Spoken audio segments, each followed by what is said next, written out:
আসসালামু আলাইকুম।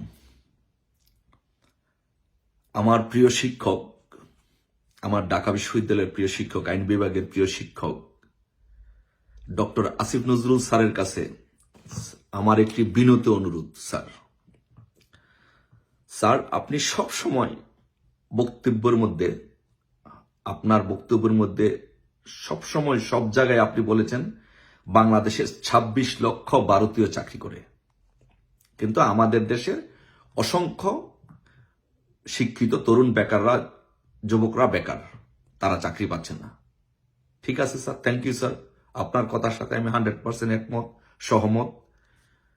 আপনি বলেছেন যে ২৬ লক্ষ ভারতীয় চাকরি করে। এখন আপনার কাছে স্যার, আপনি এখন দায়িত্বে আছেন, আপনি এখন সরকারের সবচেয়ে ভালো জায়গা আছেন বর্তমান অন্তর্বর্তীকালীন সরকারের, এবং এই সরকারের সেকেন্ড ম্যান হচ্ছেন আপনি। তো তাই এখন আপনার কাছে অনুরোধ, স্যার আপনি দয়া করে এই ২৬ লক্ষ ভারতীয় লোক যারা বাংলাদেশে চাকরি করে তাদের লিস্টটা একটু প্রকাশ করুন, কারা কারা চাকরি করে, নাম্বার 1। আর দ্বিতীয়ত, এই ভারতীয়দেরকে যারা বাংলাদেশে চাকরি করে তার এই ২৬ লক্ষ লোককে তাদেরকে ভারতে পাঠিয়ে আমাদের বাংলাদেশের যে তরুণ শিক্ষিত ছেলেমেয়েরা আছে তাদেরকে এখানে চাকরিগুলো দিয়ে দেন। এটা আপনার কাছে স্যার বিশেষভাবে একটি অনুরোধ থাকবে। আর যদি আপনি স্যার এটি না করতে পারেন, আর আপনি যদি এটিকে রাজনৈতিক উদ্দেশ্য চরিতার্থ করার জন্য দেশে প্রপাগান্ডা ছড়িয়ে এবং আওয়ামী লীগ সরকারকে হটানোর পরিকল্পনা হিসাবে আপনি ছাত্রদেরকে ব্যবহার করে জনসম্মুখে জনগণের সামনে এটি যদি একটি প্রপাগান্ডা গুজব হিসাবে সরিয়ে থাকেন, তাহলে স্যার দুঃখিত স্যার, আপনাকে কিন্তু স্যার এর হিসাব আপনাকে দিতেই হবে এবং এর সাজা আপনাকে ভোগ করতেই হবে। আপনি ভুলে যায় না স্যার, একটি জিনিস আপনাকে আমি স্মরণ করিয়ে দেই, আপনি আমার প্রিয় স্যার তাই আপনাকে স্মরণ করে দেই যে স্যার, খন্দকার মোস্তাকের বাড়ি কুমিল্লা এবং আপনার বাড়িও কুমিল্লা, এবং আমিও বৃহত্তর কুমিল্লার মানুষ। আপনাকে একটি কথা স্মরণ করে দেই যে সেটি হচ্ছে যে খন্দকার মোস্তাক কিন্তু বঙ্গবন্ধুকে খুন করে অল্প সময়ের জন্য দেশের সর্বোচ্চ ক্ষমতায় ছিল। সেটা কতদিনের জন্য? অল্প সময়ের জন্য। সো আপনিও আওয়ামী লীগ সরকারকে এই খন্দকার মোস্তাকের হাত ধরেই গুজব এবং মিথ্যা প্রপাগান্ডার মাধ্যমে বাংলাদেশে আমেরিকা দূতাবাসের সহযোগিতায় ছাত্রদেরকে নিয়ে ভুল বুঝিয়ে তাদের মধ্যে প্রপাগান্ডা ছড়িয়ে এবং তাদেরকে ক্ষমতার লোভ দেখিয়ে এই সরকারের বিরুদ্ধে একটি আন্দোলন করতে সক্ষম হয়েছেন। সো যদি আপনি এই ২৬ লক্ষ লোকের তালিকা প্রকাশ করতে না পারেন এবং তাদেরকে বাংলাদেশ থেকে বিতাড়িত করে বাংলাদেশিদের, আমাদের ভাই বোনদেরকে যদি চাকরি দিতে না পারেন, তাহলে কিন্তু স্যার আপনার খবর আছে স্যার, আপনার অবস্থা কিন্তু খন্দকার মোস্তাকের পরিণতির চাইতে ভয়াবহ পরিণত হবে। স্যার আপনাকে একটা কথা বলি স্যার, আপনি তো এই সরকারের আমলে সারা জীবন আপনি এই সরকারের বিরোধিতা করে গেছেন, প্রপাগান্ডা করেছেন সারা জীবন। এই সরকারের যা কিছু আছে সত্য মিথ্যা আপনি গুজব রটাইছেন সরাই। আপনাকে কি স্যার কোনোদিন জেলে যাইতে হয়েছে? আপনি কি স্যার কোনোদিন জেলে গেছেন? আপনাকে কোনো আপনার বাড়ি ঘরে হামলা করা হয়েছে? আপনাকে অপমান অপদস্থ করা হয়েছে? না, হয় নাই। কিন্তু আপনি ক্ষমতায় এই গুজবের উপর ভিত্তি করে ক্ষমতায় আসার সাথে সাথে আপনারা বাংলাদেশের সমস্ত স্থাপনাগুলোতে, বড় বড় স্থাপনাগুলোতে আপনারা হামলা করতেছেন। আওয়ামী লীগের প্রত্যেকটি নেতার বাড়িঘর ভেঙে জ্বালিয়ে পুড়িয়ে ছারখার করে দিচ্ছেন। স্যার ভুলে যান না স্যার, খন্দকার মোস্তাকের নাম নিশানাও কিন্তু বাংলাদেশের মাটিতে ছিল না এবং এখনো নাই। এবং খন্দকার মোস্তাক একজন সর্বজন ঘৃণিত একজন পাত্র।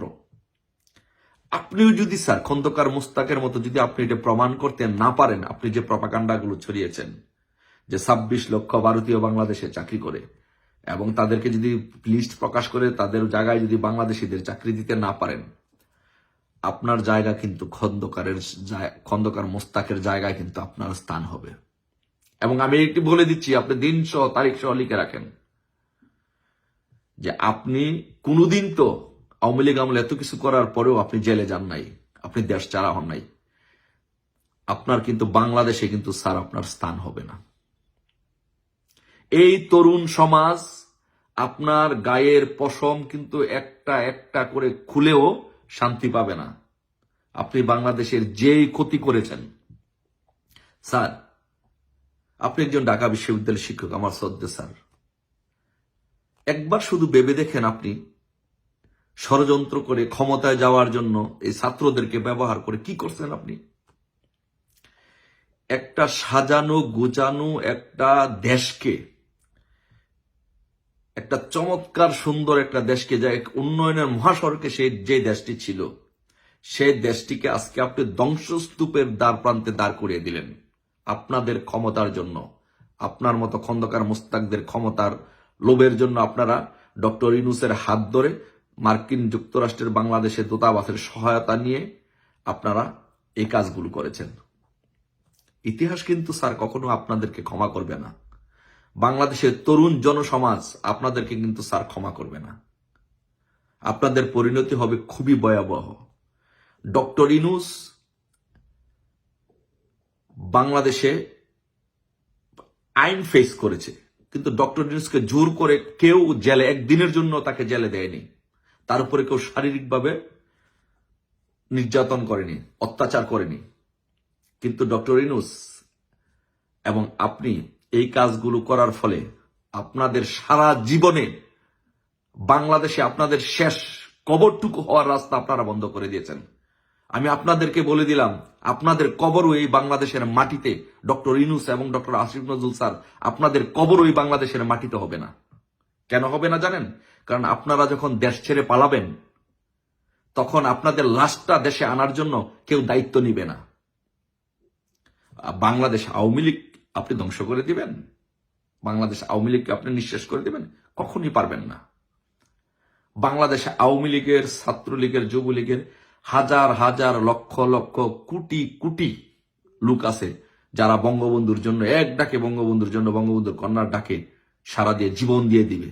আপনি আপনাকে আমি চ্যালেঞ্জ করলাম, আপনি শুধু আজকে বলেন যে আপনি প্রশাসন দিয়ে আপনি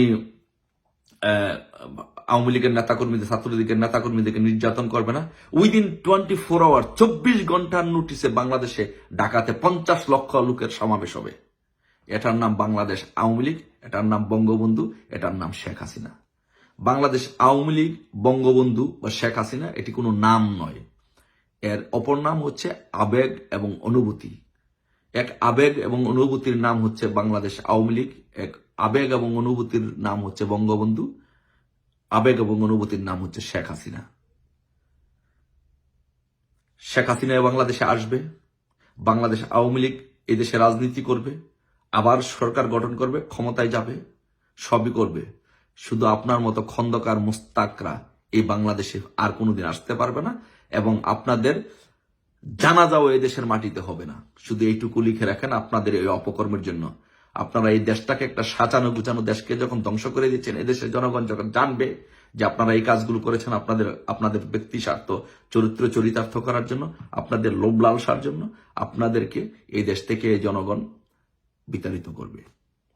সেই দিনটি বেশি দূরে নয়, সেই দিনটি খুব নিকটে। ভালো থাকবেন স্যার, দেখা হবে রাজপথে, কথা হবে স্লোগানে স্লোগানে। জয় বাংলা, জয় বঙ্গবন্ধু, জয় শেখ হাসিনা।